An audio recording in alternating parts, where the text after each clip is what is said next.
আজকের রেসিপি লাউ চিকেন। চলুন কী কী উপকরণ লাগে দেখে নিই। আর এখানে আমি একটা বড় সাইজের লাউকে খোসা ছাড়িয়ে এইরকম ডুমো ডুমো স্লাইস করে নিয়েছি। আর এখানে দুটো আলু কেটে দিয়েছি, নিয়ে নিয়েছি চিকেনের কিমা, টমেটো কুচি, আদা রসুনের পেস্ট। গ্যাসের উপর কড়াই বসিয়ে দিয়েছি, দিয়ে দিলাম 3 থেকে 4 চামচ সর্ষের তেল আর হাফ চামচ কালো জিরে, একটা তেজপাতা, দুটো বড় সাইজের পেঁয়াজকে কুচি কুচি করে নিয়েছি। তো ওটা তেলের মধ্যে দিয়ে দিলাম, হালকা একটু ভাজা ভাজা করে নেব। আর এই আদা রসুনের পেস্ট মানে রসুনের পেস্টটা দিয়ে দিলাম। রসুনের পেস্ট দিয়ে ওটা একটু ভাজা ভাজা করে নেব মশলাটা। এবার দিয়ে দেবো আদার পেস্ট।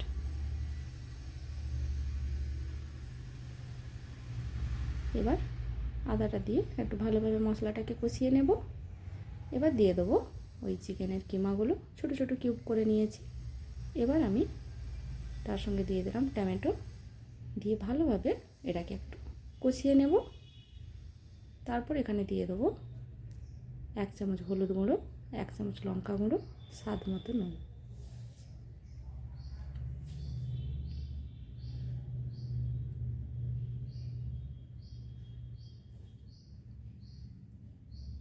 আমরা তো চিংড়ি দিয়ে লাউ রান্না করি, কিন্তু চিকেন দিয়ে রান্না করলে খুব সুন্দর লাগে। তো মশলা থেকে তেল ছেড়ে এসছে, আমি সামান্য একটু জল দিয়ে দিয়েছিলাম। এবার মশলা থেকে তেল ছেড়ে এসছে, দিয়ে দেবো কেটে রাখা লাউগুলো। এবার ভালো করে মশলার সঙ্গে লাউটাকে কষিয়ে নেব।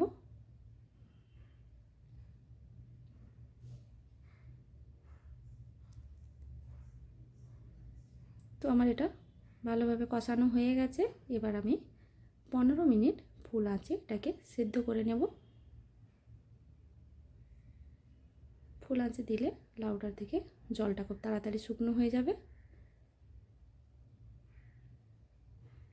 এবার 15 মিনিট পর ঢাকা খুলে নিয়েছি। এখানে দিয়ে দেবো ভেজে রাখা দারুচিনি আর এলাচের গুঁড়ো 1 চামচ, ওটা দিয়ে দিলাম। এবার মশলার সঙ্গে খুব ভালো করে এটা আবার কষিয়ে নেব।